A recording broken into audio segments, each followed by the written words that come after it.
Pourquoi le blé moderne est-il néfaste pour notre santé? Donc bonjour à tous et bienvenue dans cette nouvelle vidéo où je vous parle du blé moderne et notamment du gluten. Pourquoi aujourd'hui il est néfaste pour notre santé alors qu'auparavant, à l'époque de nos parents ou de nos grands-parents ou même nous, quand nous étions petits, il n'était pas du tout néfaste pour notre santé. Donc je vais vous expliquer un petit peu la transformation en fait qu'a subi le blé et donc notamment le gluten au fil du temps pour que vous compreniez pourquoi aujourd'hui il n'est pas bon d'en consommer au quotidien sans gluten, et aussi des petites astuces, notamment une astuce à base d'huile essentielle pour pouvoir un petit peu améliorer votre confort digestif et notamment vos ballonnements. Donc tout d'abord, pour les personnes qui ne me connaissent pas, je suis Natacha, donc je suis naturopathe. Donc la naturopathie, c'est vraiment la prise en charge de l'individu dans sa globalité, c'est-à-dire sur le plan physique, psychique et mental. Je suis spécialisée en nutrition et en troubles des comportements alimentaires et également en aromathérapie, donc c'est-à-dire l'utilisation des huiles essentielles. Donc j'accompagne des centaines de personnes chaque année dans l'atteinte de leurs objectifs, quels qu'ils soient, que ce soit la perte de poids, la prise de poids, le maintien de poids, même la nutrition sportive ou tout simplement réapprendre à manger sans avoir d'objectif physique particulier. Donc j'ai voulu aborder ce sujet parce que beaucoup de personnes se posent cette question justement en nous disant que eux, ils comprennent pas pourquoi aujourd'hui le blé nous ferait du mal et pourquoi il faudrait éliminer le gluten de son alimentation alors qu'en étant petit ça allait très bien. C'est un petit peu le même raisonnement que le lait de vache si vous avez remarqué. Parce qu'avant tout allait bien, on arrivait à le digérer, et aujourd'hui apparemment d'après les réseaux sociaux, d'après internet, d'après toutes les informations qu'on a, il faudrait plus consommer de lait de vache, donc plus de lactose et plus de gluten. Mais pour quelle raison exactement? Est-ce que c'est un effet de mode? Est-ce qu'il y a réellement une raison? Donc là aujourd'hui je vais principalement vous parler du gluten. Donc déjà il faut savoir qu'il y a une histoire à travers tout ça. C'est pas un effet de mode aujourd'hui de privilégier une alimentation sans gluten pour notre santé. Pour quelle raison? Pour ça il faut remonter un petit peu loin dans le temps. Dans le sens où à l'époque l'homme paléo, si vous voulez, ne consommait aucune céréale. Donc c'est-à-dire qu'à l'époque il mangeait principalement de la viande, du poisson, des fleurs, des pousses, des crustacés. Il ne mangeait pas de céréales, du coup, pas de légumineuses, aucun produit laitier et ni de sucre ou d'huile raffinée. Et un petit peu plus tard dans le temps, donc à l'époque néolithique, est arrivée la culture, et notamment la culture des céréales, où le blé était cultivé et consommé, et à l'époque il portait le nom d'engrain sauvage. Mais on ne pouvait pas encore fabriquer de pain parce qu'il ne contenait pas suffisamment de gluten tout simplement pour fabriquer encore du pain. Et un petit peu plus tard dans le temps, du coup, il va naître un croisement entre l'engrain sauvage, donc entre le blé qui était cultivé, et une plante herbacée pour donner naissance à un nouveau blé qui va permettre lui par contre de fabriquer du pain parce qu'il va contenir plus de gluten, et qui va permettre également de fabriquer toutes les pâtes ou les différentes farines que l'on connaît aujourd'hui, qui seront donc cultivées et consommées partout dans le monde. Pour quelle raison?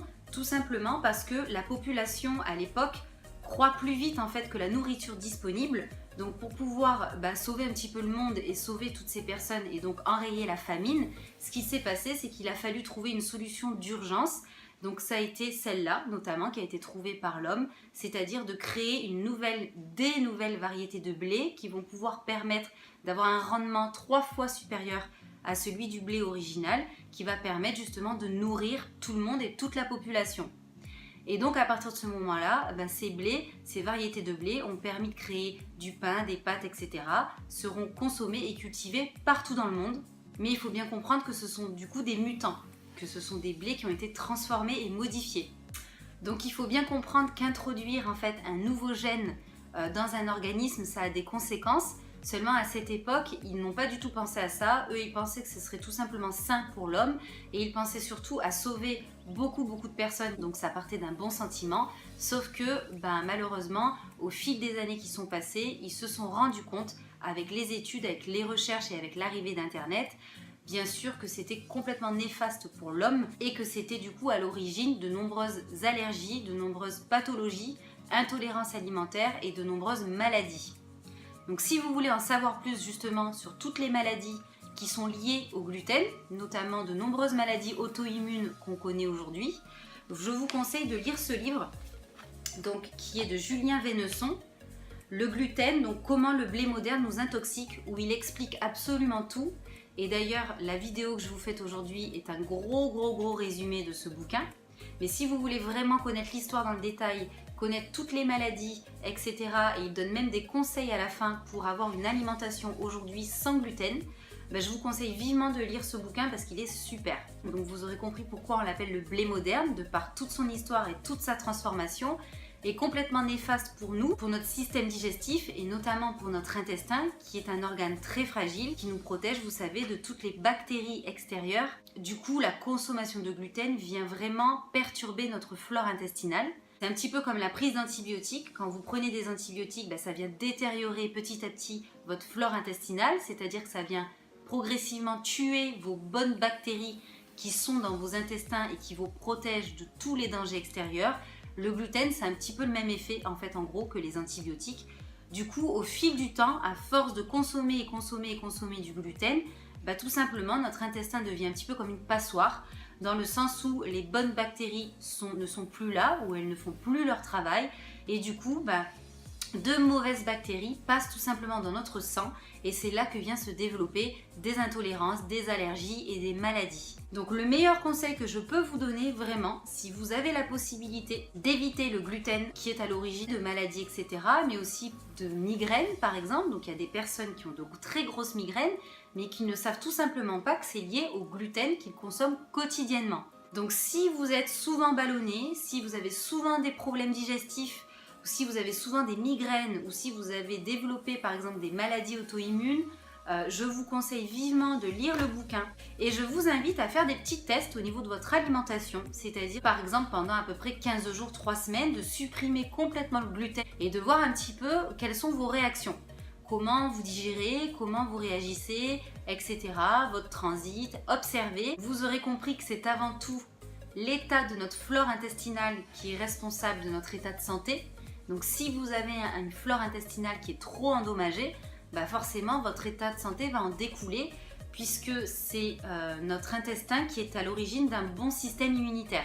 Donc le gluten vient directement affecter votre flore intestinale. Je vous déconseille tout simplement d'en consommer.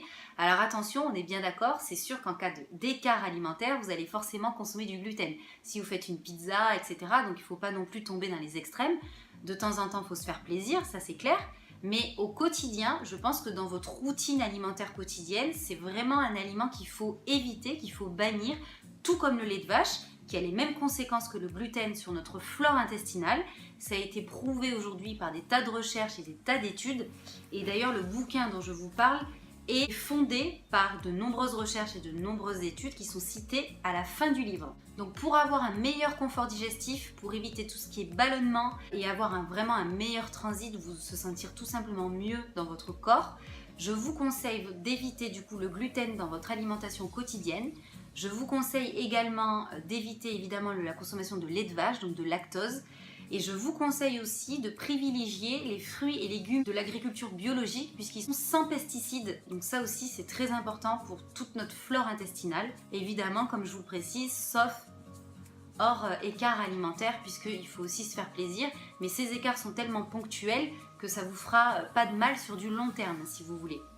Et la petite astuce que je peux vous donner pour les personnes qui souffrent vraiment quotidiennement de ballonnement par exemple et qui font déjà très attention à leur consommation de gluten, à leur consommation de lactose et qui font attention aux fruits et légumes qu'ils choisissent, je vous conseille de prendre sur un comprimé neutre ou tout simplement sous votre langue une goutte d'huile essentielle de basilic exotique juste après votre repas et en fait ça va tout simplement faciliter votre digestion, ça va venir apporter un confort digestif. En fait, ça va tout simplement venir limiter la formation de gaz qui provoque du coup les ballonnements, puisqu'on sait que les ballonnements, ce sont principalement des gaz en fait qui sont présents dans votre ventre. Et du coup, vous pouvez l'éviter donc à travers votre alimentation, ça c'est la base, mais aussi à travers des petites astuces tout simplement naturelles. J'espère que vous aurez eu la réponse à travers cette vidéo, que ça vous aura aidé à comprendre pourquoi on dit aujourd'hui que c'est important d'éliminer le gluten de son alimentation, pourquoi il y a toutes ces recettes sans gluten qui explosent sur internet et pourquoi on nous parle sans cesse qu'il faut vraiment éviter de manger du blé moderne aujourd'hui. Donc j'espère que je vous aurai vraiment apporté cette réponse à travers cette vidéo. En attendant, je vous retrouve très bientôt pour une prochaine vidéo. Donc si cette vidéo vous a plu, n'hésitez pas à la partager autour de vous, toujours dans le but d'aider quelqu'un qui aurait besoin d'avoir l'information. Vous êtes libre également de vous abonner à cette chaîne YouTube et surtout, n'oubliez pas de cliquer sur la cloche pour activer toutes les notifications afin de ne louper aucune prochaine vidéo. N'hésitez pas à partager un petit peu votre expérience autour de ça ou même vos connaissances. Ce sera toujours un plaisir pour moi de partager et de discuter avec vous donc à travers les commentaires. Donc je vous dis à très bientôt pour une prochaine vidéo en espérant que celle-ci vous aura plu. Et comme d'habitude, prenez soin de vous et je vous embrasse très fort. Bye bye!